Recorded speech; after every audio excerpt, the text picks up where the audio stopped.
and Brad, the two most famous physical therapists on the internet. Pump.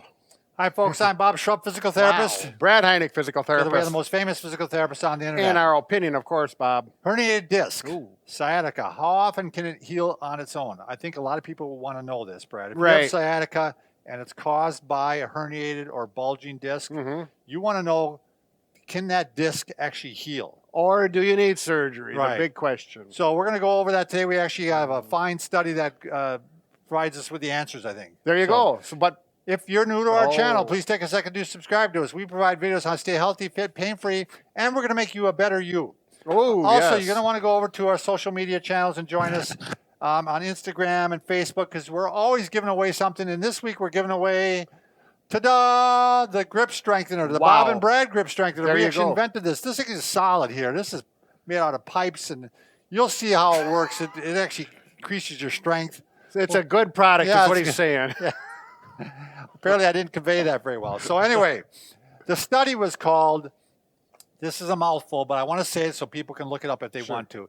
Incidence of spontaneous resorption of lumbar disc herniation, a meta-analysis, which means they looked at a whole bunch of studies. They Yeah. actually looked at 11 studies. Wow. You did your homework, Bob. I did. Wow, because So, that's a mouthful. Let's talk about, first of all, how does a herniated disc even give you pain down the leg? Right, Is so we're it- talking the lumbar spine, a disc bulging or herniated, whatever you may call it, slip disc, some people say. So yeah, let's say that here's two vertebrae from your back. We'll say this is L5 and this is L4. Sure. In between you have the disc, and the disc is made out of the nucleus pulposus, Which is a fluid-like center. substance. the center, yep, and the annulus fibrosus. I never thought about this, but it's nucleus pulposus, annulus fibrosus. It kind of rhymes. There you go. That way you can remember it if Yeah. you go to the doctor. So anyway, you're going to have the disc, and it's between the two vertebrae. It provides you with height. It provides you with shock absorption. It gives you the ability to move around. But what happens over time is especially if you do a lot of activity where you're bending forward repeatedly like this, you can actually weaken the back of the disc. Sure. And all of a sudden, this kind of thing happens. Right there. That's the bulging disc, the herniated disc. And most of the time, it herniates out the backside or the lateral backside, which... Right, because there's a big ligament here, so it goes actually out to the side a little bit generally, and that's where the sciatic nerve is. Right. Or the nerve roots are that lead to the sciatic Sure. nerve.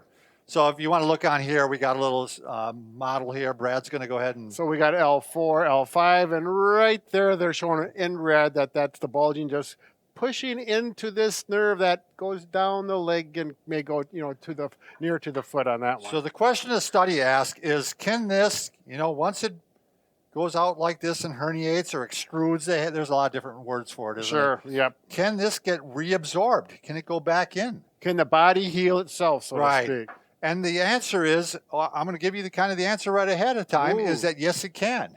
So they looked at, like I said, 11 studies, and on the average of those 11 studies, they found out that the disc would reabsorb in 66.66% of the cases on average. It's like 2/3. It's like 2/3, yep, 7 out of 10 almost.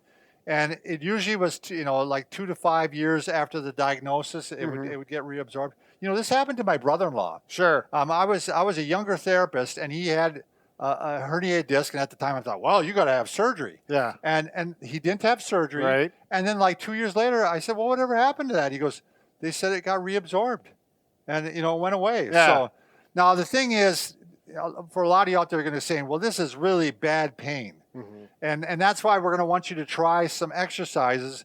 We have a bunch of videos, and a lot of them are called by McKenzie. Right.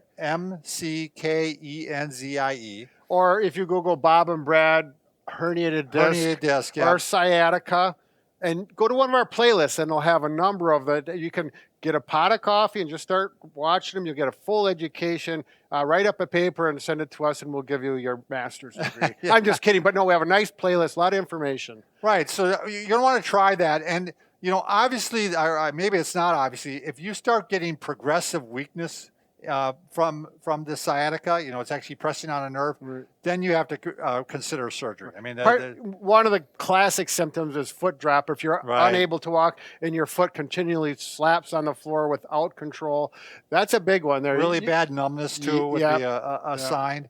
But if it's just, I shouldn't say if it's just pain. If it's pain, I want you to try the exercise to see if you can knock the pain down and live with it, because what they have found also, they found with some of the studies that if there's little difference between patients who underwent surgery and those who did not.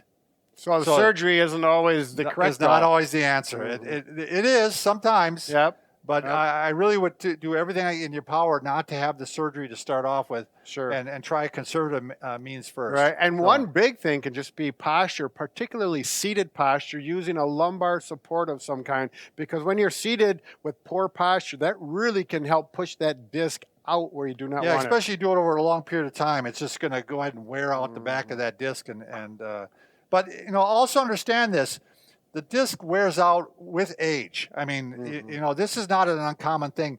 It's very likely that Brad and I probably have discs that are wore out. Right. And if they did an MRI or a CT scan right now, but yet we're not having pain, at least not from that. Right. As a matter of fact, my brother just got an MRI, and his doctor said, "You're 60 years old. We're going to see some problems in your back compared to when you were 20 or 30 years ago." It's just the way the body. It's like wrinkles. I mean, it shows up. Wrinkles are on Gray the outside, hair. gray hair, and on the inside, you're going to have discs that are starting to wear out. But again, the body's an amazing thing, and it can reabsorb. And again, we're looking at almost 7 out of 10 times where it does. Sure. So there's hope out there, Brad. Right. There you go, Bob. All right. Thanks, everybody, for watching. And once again, Bob, we can fix... Oh, we're going to do that too? Yeah, why not, Bob? We can fix just about anything. Except for... a broken heart. I was on vacation. I was thinking about it a little bit, so I think I got some new ideas. Okay, good. There you go.